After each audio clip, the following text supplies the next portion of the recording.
Bismillahirrahmanirrahim. Assalamualaikum warahmatullahi wabarakatuh.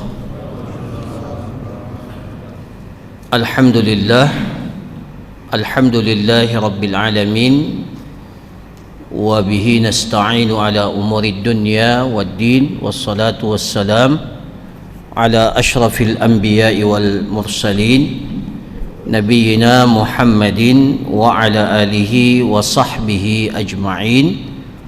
Amma ba'du. Hadirin jamaah salat maghrib yang semoga selalu dirahmati, diridhai, diberkahi oleh Allah Azza wa Jal.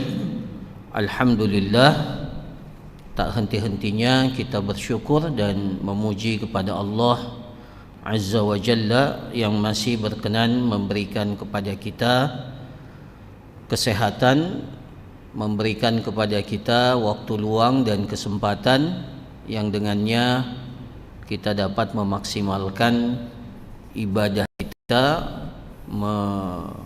meningkatkan kualitas penghambaan kita kepada Allah Azza wa Jalla. Kemudian salawat dan salam kita kirimkan kepada baginda Rasulullah sallallahu alaihi wasallam. Semoga kita semua selalu diistiqomahkan oleh Allah untuk mengikuti tuntunan, petunjuk, ajaran yang diajarkan oleh Nabi kita Nabi Muhammad sallallahu alaihi wasallam. Kemudian pada malam hari ini alhamdulillah kembali kita dapat duduk bermajlis melanjutkan kajian kita, dan pembahasan kita pada malam hari ini masuk pada bab yang keenam atau pembahasan yang keenam dari Kitabul Jinayat, ya,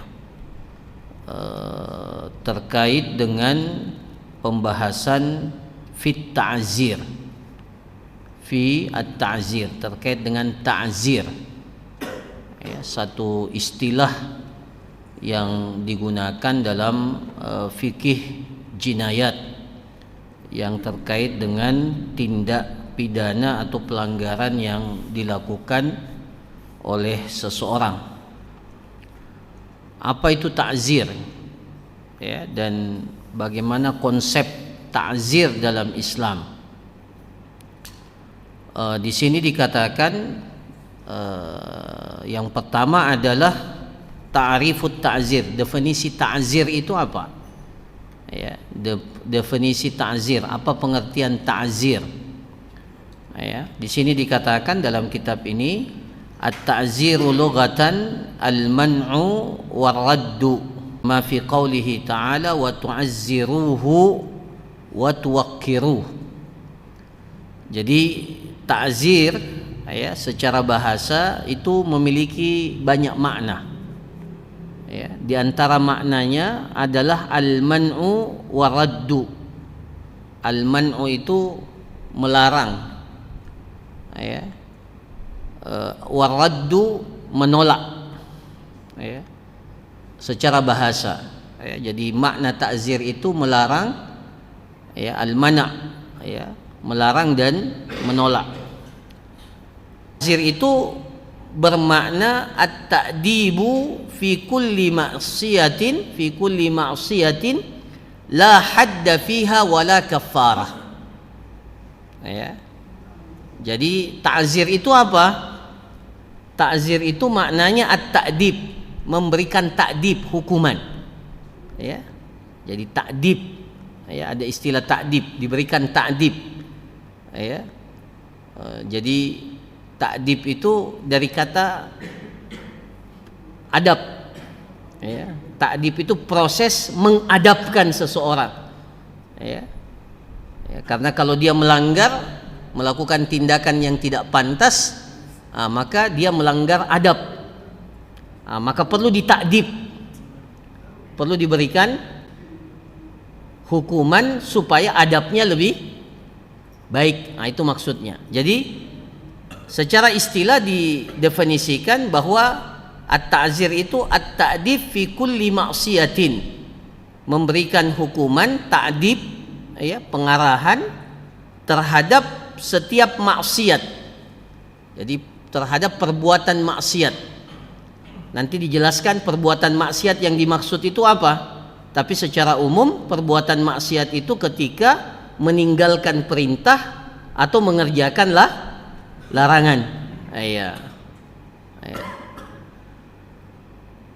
Jadi ta'dib itu ta'zir itu adalah memberikan hukuman pada setiap maksiat la hadda fiha wala kaffarah, di mana maksiat, ya, orang yang melakukan maksiat atau perlakuan seseorang, ya, maksiat yang dilakukan oleh seseorang ini tidak ditentukan hukumannya di dalamnya, la hadda fiha wala kaffarah, dan tidak ditentukan kafarahnya.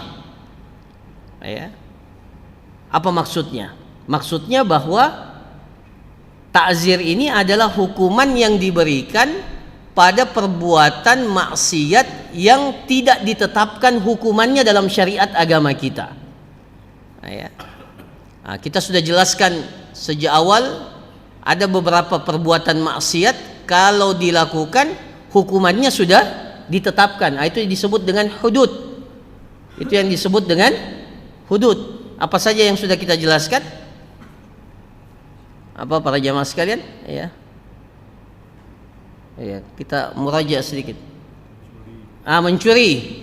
Apa hukumannya? Apa hukumannya? Berarti sudah ditetapkan dalam syariat kita bahwa orang yang mencuri itu hukumannya di tangannya itu telapak tangannya itu dipotong. Apalagi yang sudah kita jelaskan? Hadduz zina, hukuman terhadap pelaku perzinahan. Apa hukumannya? Langsung dirajam. Iya, kalau dia bukan muhsan, maka hukumannya dicambuk. Kalau dia sudah berstatus muhsan, ya, maka hukumannya dirajam. Apalagi yang sudah kita jelaskan? Meminum khamar, syaribil khamar, apa hukumannya? Dicambuk. Ya. Apalagi yang sudah kita, itu ketetapan yang sudah ditetapkan dalam syariat kita. Artinya ketetapan itu sudah menjadi bagian yang tidak bisa dipisahkan dalam syariat agama kita. Had itu batasan. Jadi ketetapan hukumnya sudah ditetapkan dalam agama kita. Apalagi yang sudah kita jelaskan? Menuduh seseorang kadzaf, menuduh seseorang melakukan perbuatan zina. Itu juga dicambuk, ya. Nah, jadi para jamaah sekalian, itu disebut dengan hadd.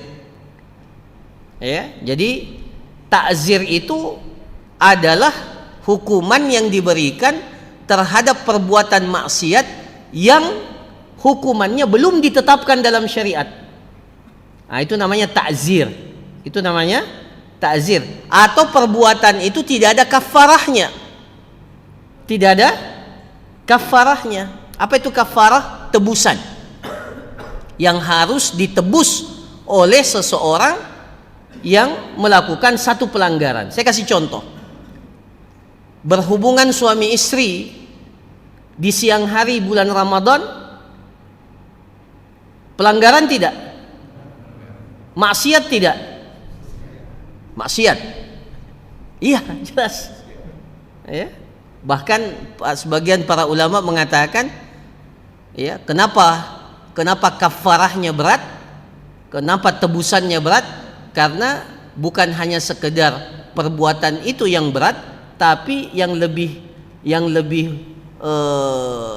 berbahaya itu adalah melanggar keagungan bulan suci Ramadan. Ya, bulan yang diagungkan, yang ditakzim, ya, dengan entengnya dia langgar, bahkan dengan melakukan perbuatan yang tidak pantas dilakukan oleh seseorang di siang hari di bulan Ramadan. Maka harus menebus perbuatannya itu selain dia beristighfar, bertobat kepada Allah, dia harus menebus itu. Ada kafarahnya. Apa kafarahnya? Oh, langsung puasa 2 bulan berturut-turut. Apa? Apa yang pertama? Memerdekakan? Memerdekakan budak. Ya. Budaknya tidak ada, Ustaz. Kata para ulama, kalau budaknya tidak ada, maka bersedekah dengan senilai budak itu. Nah, jadi ditanya dulu budak itu berapa harganya. Kemudian punya ndak uang dia seperti itu? Dia punya kemampuan ndak? Maka kalau dia punya kemampuan itu, dia harus melakukan bersedekah senilai dengan itu. Nah, baru kalau tidak mampu pindah yang kedua, apa itu? Berpuasa 2 bulan berturut-turut. Baru kalau tidak bisa pindah yang ketiga. Apa yang ketiga? Memberi makan berapa orang miskin? 60 orang miskin. 60 orang miskin. Nah, itu namanya kafarah. Itu namanya kafarah. Jadi perbuatan dosa yang sudah ditentukan kafarahnya itu bukan takzir namanya. Jadi takzir itu apa? Ketetapan hukum yang ditetapkan atas satu perbuatan maksiat yang belum ditetapkan hukumannya dalam syariat kita, dan juga belum ditetapkan kafarahnya dalam syariat agama kita. Nah, ini menjadi wewenang siapa? Wewenangnya dikembalikan kepada hakim. Hakimlah yang melihat apa yang menjadi keputusan terbaik yang mendatangkan kemaslahatan yang terbaik agar perbuatan maksiat itu tidak dijadikan sebagai sesuatu yang mudah untuk dilanggar oleh umat, oleh masyarakat. Itu namanya takzir. Jadi takzir itu adalah ketetapan hukum yang dikembalikan oleh syariat kita ini kepada siapa? Kepada pemegang kebijakan, kepada waliul amr, kepada hakim, kepada pemerintah yang melihat mana yang lebih maslahat. Yang ditetapkan hukumnya kan tidak banyak, sedikit. Yang sudah kita jelaskan kan tidak banyak. Lebih banyak tidak ditetapkan hukumannya. Yang lebih banyak tidak ditetapkan hukumannya. Kenapa? Maka diberikan kesempatan. Karena syariat kita ini melihat bahwa kehidupan masyarakat itu mungkin mengalami perubahan, mengalami dinamika yang bisa saja antara satu kondisi dengan kondisi yang lain berbeda. Maka keputusan untuk menetapkan hukuman atas satu pelanggaran, atas satu perbuatan maksiat itu diserahkan kepada hakim, kepada pemegang otoritas, kepada yang memiliki kebijakan untuk menetapkan keputusan itu, selama itu belum ditetapkan dalam syariat. Jadi masya Allah, dalam agama kita ini wilayah kekuasaan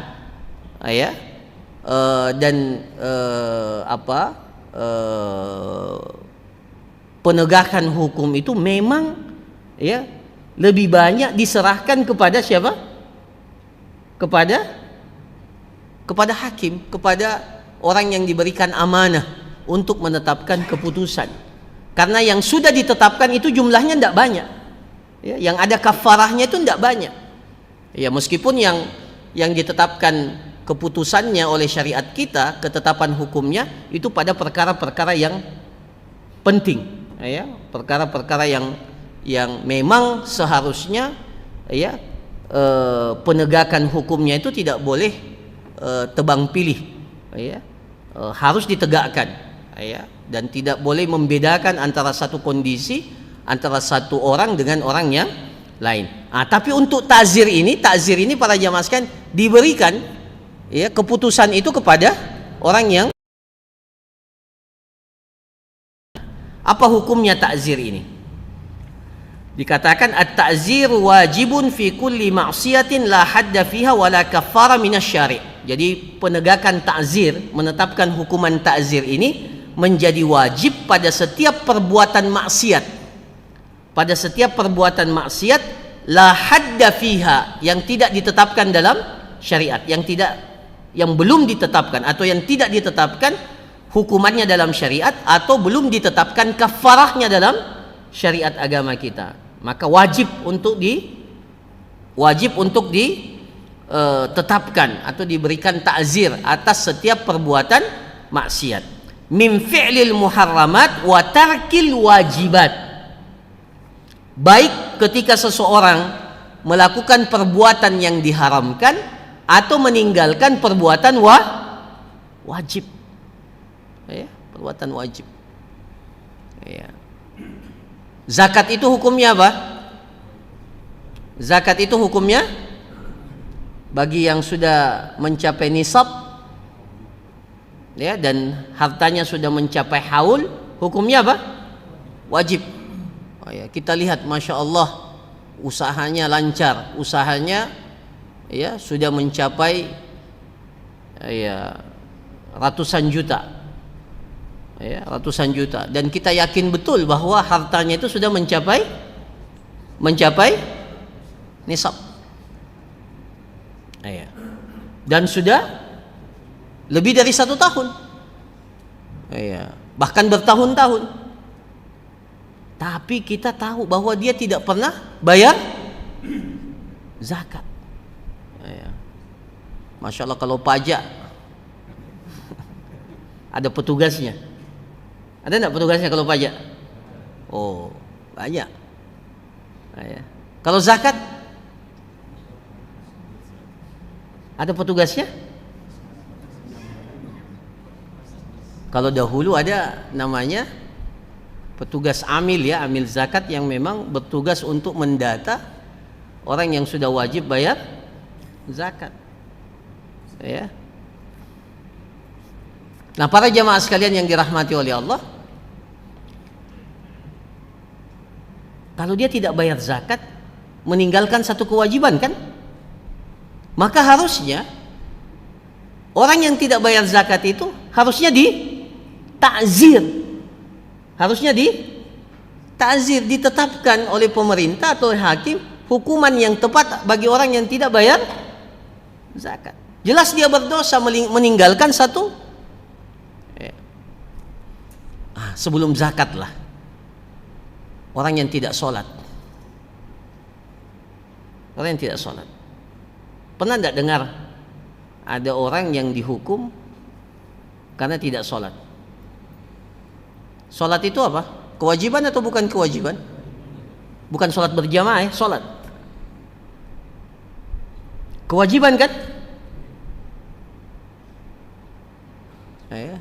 Makanya seharusnya kalau ada orang yang didapati tidak melaksanakan sholat, itu harusnya, ya, apalagi kalau sudah dihukumi dalam syariat kita ini, orang yang meninggalkan sholat dengan sengaja, apa hukuman, apa statusnya? Ya. Al-ahdul ladzi bainana wa bainahumus shalah faman tarakaha faqad kafara. Ada orang yang terang-terangan tidak melaksanakan puasa di siang hari bulan, dia tidak haid karena laki-laki. Kalau laki-laki, ya, tidak bisa beralasan saya lagi. Dan kita tahu dia itu bukan tidak sakit dan tidak musafir, tapi kedapatan makan.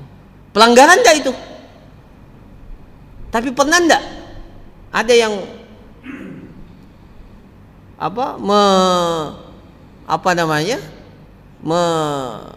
menjadikan itu satu persoalan besar, orang yang tidak puasa ini harus diberikan hukuman? Harusnya ada. Namanya apa? Namanya ta'zir. Jadi ta'zir itu wajib para jamaah sekalian. Ya. Ya. Wajib. Jadi bukan hanya sekedar kamu berdosa. Ya. Kamu berdosa karena tidak puasa di siang hari. Iya, kita wajib untuk mengingatkan dia, menasehati dia. Tapi kalau dia terus-terus berada dalam pelanggaran itu, maka seharusnya orang yang seperti itu harusnya dijatuhi hukuman. Karena hukumannya belum ditetapkan dalam syariat, maka inilah yang disebut dengan ta'zir. Ya, dengan ta'zir. Nah, itu baru persoalan yang terkait dengan masalah ibadah kepada Allah Subhanahu wa taala. Belum lagi yang lainnya yang seperti yang akan kita jelaskan. Nah, jadi hukum asalnya ta'zir ini wajib pada setiap, ya, jadi takzir ini wajib untuk dilakukan atau ditetapkan bagi setiap perbuatan maksiat yang belum ditetapkan hukumannya atau belum ditetapkan kafaranya dalam syariat kita, baik bentuknya melakukan perbuatan yang haram atau meninggalkan yang wajib idza ra'ahul imam, ketika perbuatan itu dilihat, dipandang dan didapati oleh pemimpin, oleh imam atau oleh orang yang diberikan amanah untuk mengurusi hal tersebut. Li hadisi Abi Burdah ibn Niyar atau ibn Niyar radhiyallahu an anna Nabiy sallallahu alaihi wasallam qala la yujladu fawqa ashri jaladat illa fi haddin min hududillah. Jadi Rasulullah sallallahu alaihi wasallam mengatakan tidak boleh seseorang itu dicambuk lebih daripada 10 kali, ya, 10 kali cambukan, kecuali perbuatannya itu fi haddin min hududillah, ketika perbuatannya itu melanggar apa yang telah ditetapkan oleh ketetapan yang telah ditetapkan oleh Allah Subhanahu wa taala. Jadi hadis ini menjadi landasan, ya, landasan yang dijadikan oleh para ulama, landasan bolehnya pemimpin itu menetapkan hukuman, ya, menetapkan hukuman atas perbuatan maksiat yang dilakukan ketika perbuatan maksiat itu belum ditetapkan hukumannya dalam syariat agama kita. Wali annahu sallallahu alaihi wasallam habasa fi tuhmah. Jadi Rasulullah sallallahu alaihi wasallam pernah menahan seseorang karena orang tersebut itu dituduh melakukan satu perbuatan maksiat. Ya. Jadi atas tuduhan itu maka Rasulullah, ya, menahan orang itu, ya, habasa. Ya. Jadi ada potensi orang itu, kecurigaan orang itu melakukan satu perbuatan maksiat atau satu perbuatan pelanggaran, maka ditetapkan hukuman bagi orang itu, ya. Wa kana Umaru radhiyallahu an yu'azziru wa yu'addibu bin nafi. Bahkan diriwayatkan dari sahabat Umar bin Khattab, ketika beliau menjadi Amirul Mukminin, maka beliau pernah menetapkan hukuman pengasingan, an-nafi. An-nafi itu diasingkan, orang itu diasingkan, ya, karena melakukan satu pelanggaran. Wa halqir ra'si wa ghairi dzalik. Bahkan Umar itu pernah menetapkan hukuman apa? Halqir ra's. Apa itu? Rambutnya dipelontos, dicukur habis atas satu perbuatan maksiat, ya, atas satu perbuatan maksiat. Jadi, ya, Umar bin Khattab pernah menetapkan, ya, hukuman itu, ya, atas satu perbuatan maksiat. Nanti saya coba cari apa, ya, atas perbuatan apa Umar menetapkan, ya, coba saya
iya.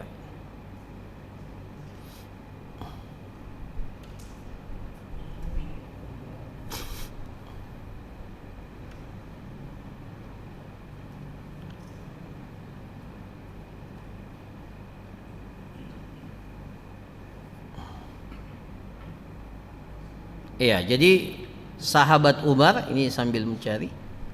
Ya.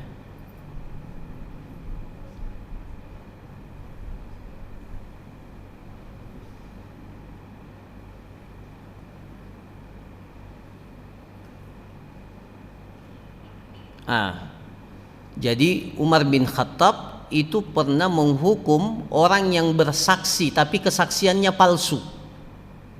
Ya, dalam riwayat dikatakan, ya, Umar pernah menghukum seseorang fi syahidi zur yuhlaqu ra'suhu.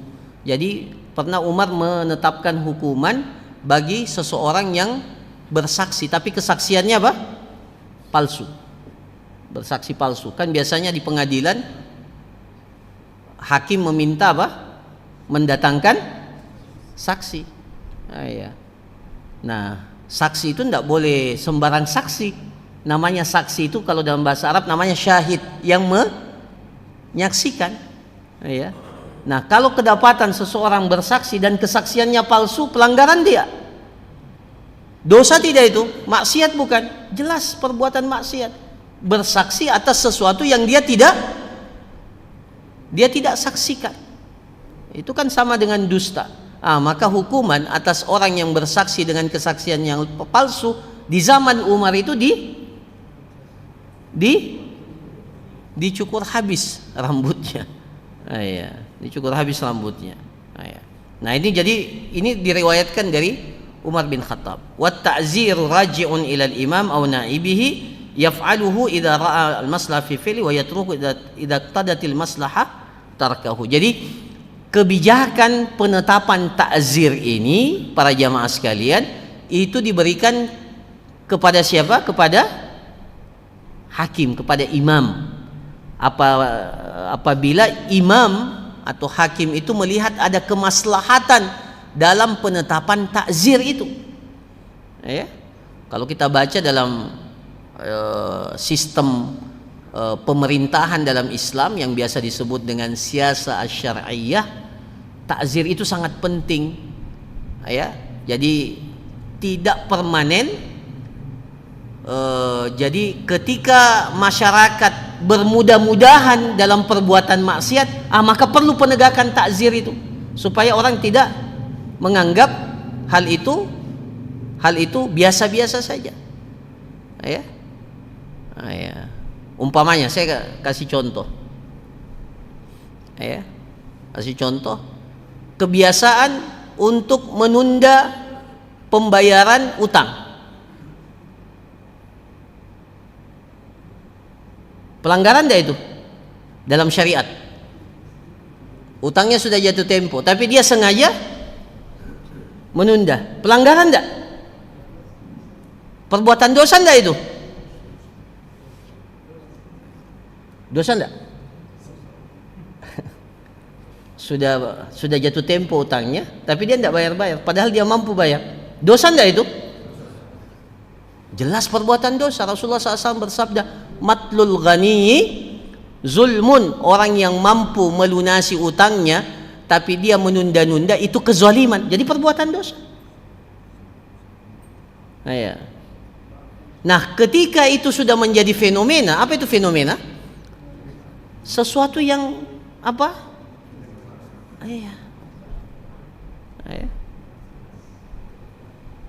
Makanya para jamaah sekalian, saya pernah mengklarifikasi kenapa bank syariah, ini terlepas kenapa bank syariah itu masih menetapkan penalti, denda atas keterlambatan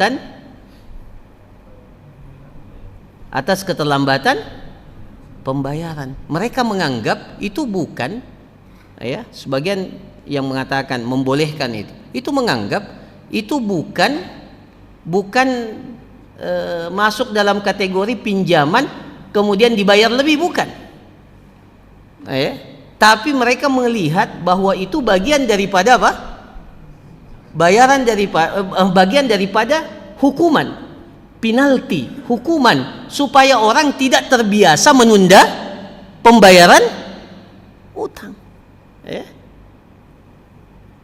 Kan ada yang mengeluh, ternyata ada juga dendanya di bank syariah. Iya. Tapi setelah kita klarifikasi, saya pernah mengklarifikasi, mereka mengatakan itu takzir. Bagian daripada takzir supaya orang tidak bermudah-mudahan dalam menunda pembayaran. Coba kalau tidak ada, ya seperti sebagian pengusaha, tidak ada sita, tidak ada denda, tidak ada apa itu. Ada biasa ya, ini sistemnya syariah, tidak ada denda, tidak ada sita, tidak ada apa, macam-macam. Akhirnya pengusaha yang bangkrut karena usernya semua atau konsumennya semua menunda pembayaran utang. Ya, tidak mudah masyarakat itu diluruskan para jamaah sekalian. Ya, mentalitas kita ini kalau sudah berutang, ketika berutang, masya Allah, ketika mau berutang, masya Allah baiknya. Tapi pada saat jatuh tempo, iya, mentalitas yang seperti ini bisa ditegakkan atau bisa diluruskan dengan penetapan takzir. Iya, jadi seperti itu.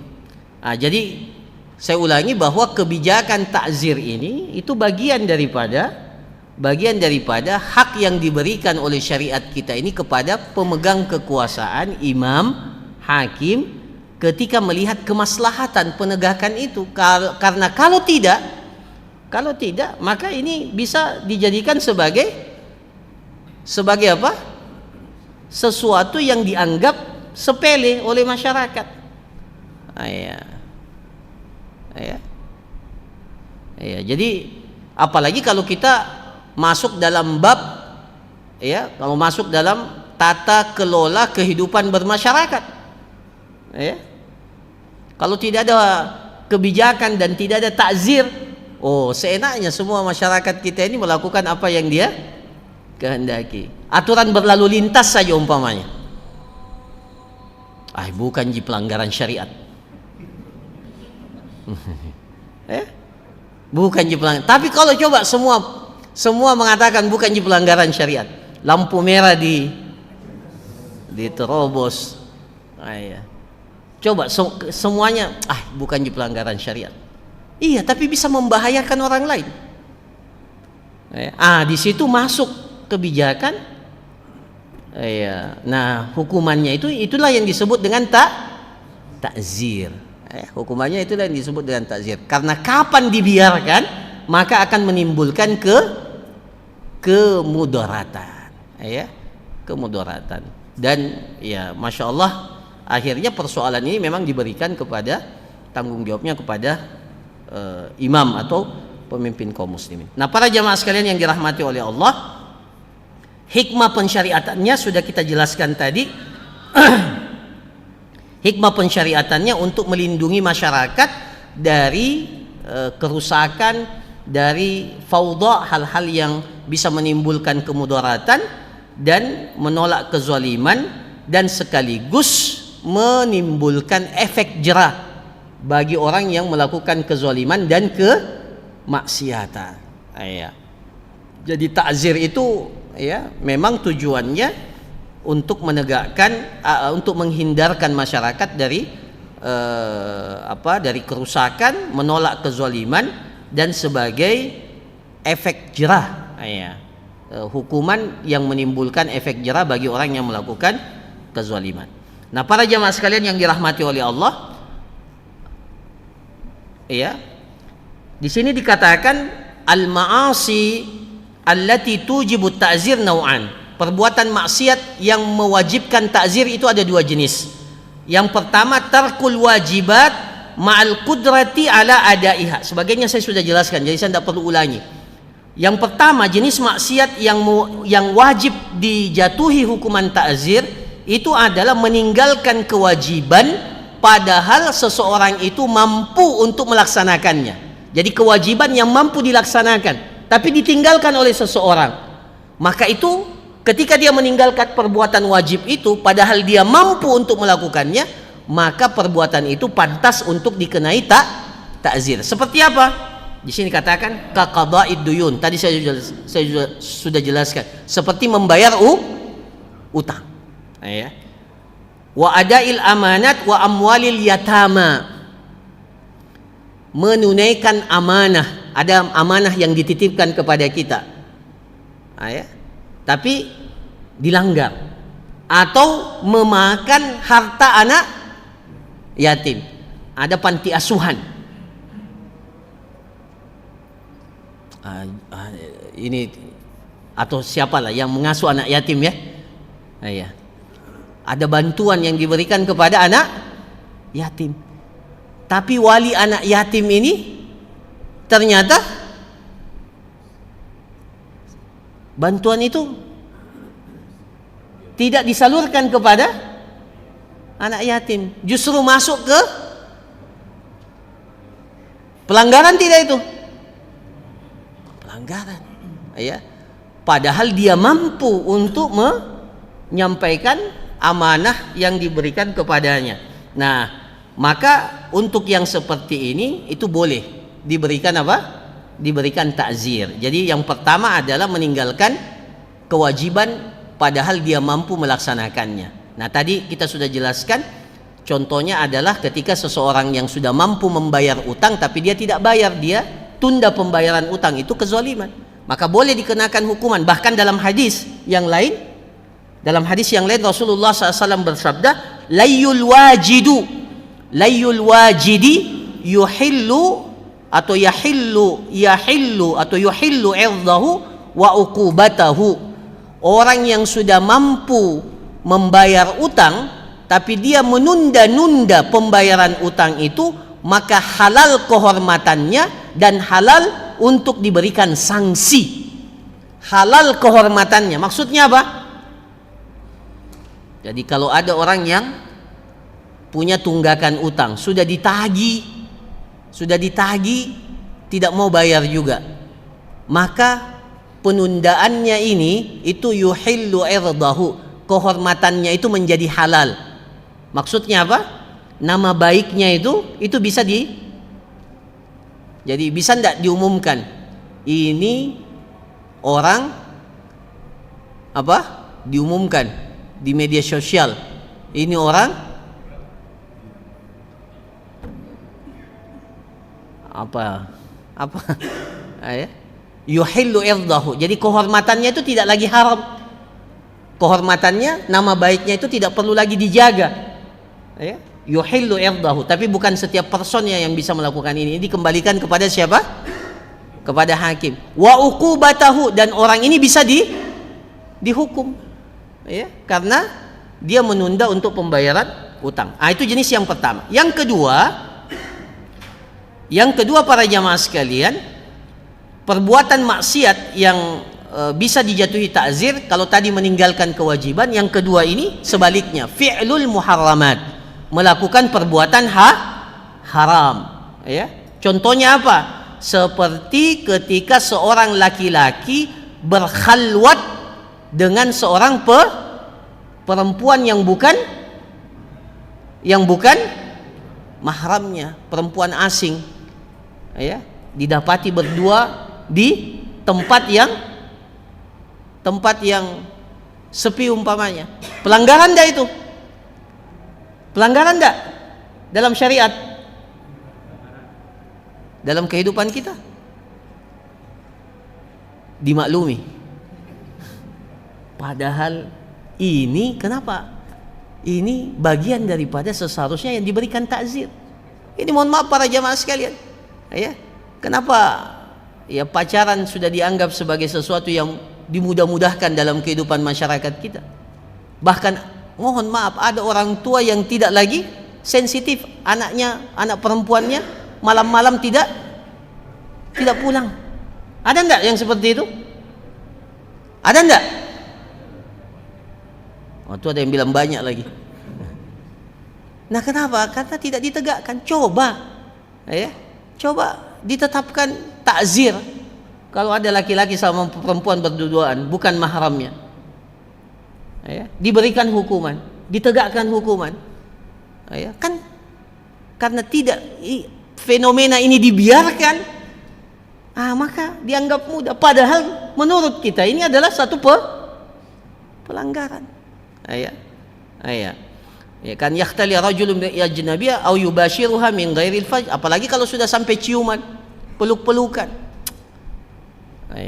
Ini ya perkara maksiat yang mohon maaf ya ketika kita sudah mendapatinya, bahkan sebagian kita memakluminya.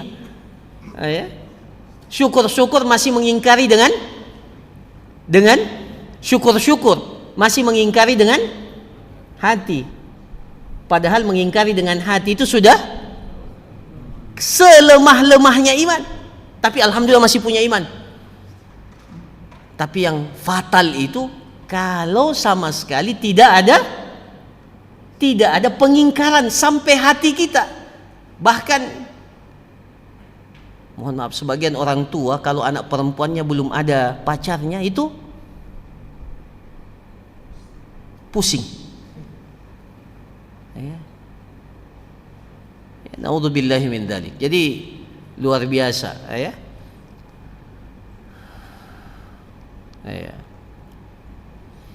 di sini ya banyak ya fi'lul muharramat. Jadi perbuatan yang haram yang dilakukan.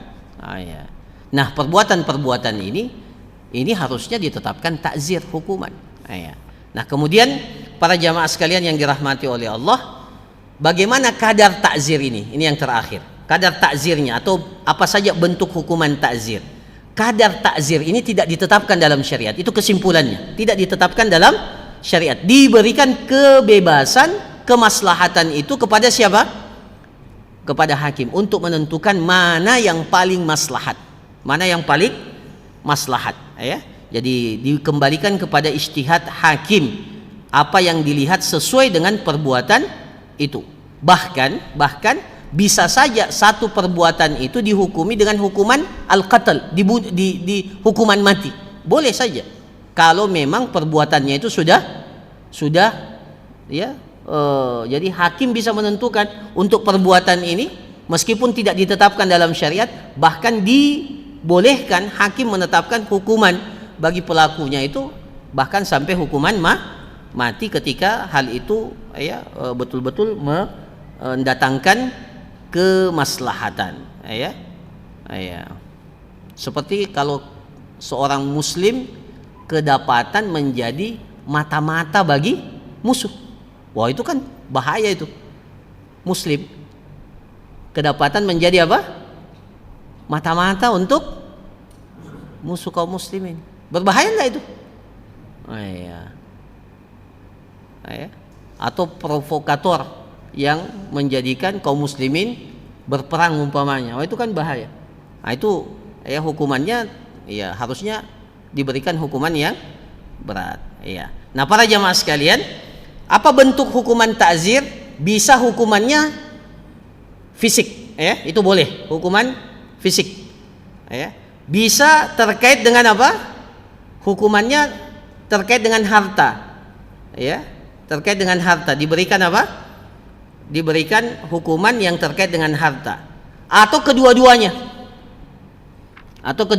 Jadi bisa hukumannya fisik, bisa terkait dengan harta, diambil hartanya, atau dimusnahkan, diambil sebagian hartanya, atau diberikan denda, atau harta itu dimusnahkan,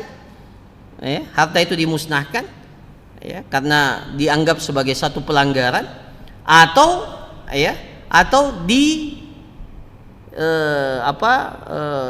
kedua-duanya, hukuman fisik sekaligus harta, atau yang keempat dibatasi keinginannya atau dibatasi gerakannya, seperti penjara itu bagian daripada takzir sebenarnya. Jadi penjara itu itu masuk dalam kategori hukuman ta'zir yang bertujuan untuk membatasi gerak dan kemauan seseorang. Nah, bisa juga terkait dengan maknawiyat. Jadi dia tidak dihukum secara fisik, dia tidak dihukum dengan harta atau bukan kedua-duanya, tidak juga dibatasi gerakannya, tapi maknawiyahnya secara maknawiyah ya, sisi kejiwaan yang dihukum. Seperti apa? Kailamin nufus bitaubih, seperti seseorang itu ditaubih, seperti tadi ya, orang yang menunda utang diumumkan ya bahwa ini pelaku penundaan pembayaran utang. Itu kan tidak dibatasi dan seterusnya, tidak dihukum, tapi yang disentuh itu adalah hal-hal yang sifatnya maknawiyah pada seseorang itu, dipermalukan umpamanya di hadapan umum. Itu bagian daripada ta'zir ya, bagian daripada ta'zir jika, sekali lagi, jika itu dipandang maslahat dan mendatangkan kemaslahatan dan meminimalkan kemudaratan. Saya kira demikian apa yang dapat disampaikan, mudah-mudahan bermanfaat, dan insyaallah pada pertemuan yang akan datang kita akan lanjutkan dengan pembahasan ya haddul hirabah. Ini salah satu ketetapan juga yang sudah ditetapkan, dan bahkan inilah ketetapan yang paling berat ya, haddul hirabah ya. Insyaallah akan kita jelaskan pada pertemuan kita yang akan datang. Barakallahu fikum, jazakumullah khairan. Kita tutup, subhanakallahumma rabbana wa bihamdik, nasyhadu an la ilaha illa anta, nastaghfiruka wa natubu ilaik. Wa sallallahu ala nabiyyina Muhammad wa ala alihi wa sahbihi ajma'in. Wa akhiru da'wana alhamdulillahi rabbil alamin. Assalamualaikum warahmatullahi wabarakatuh.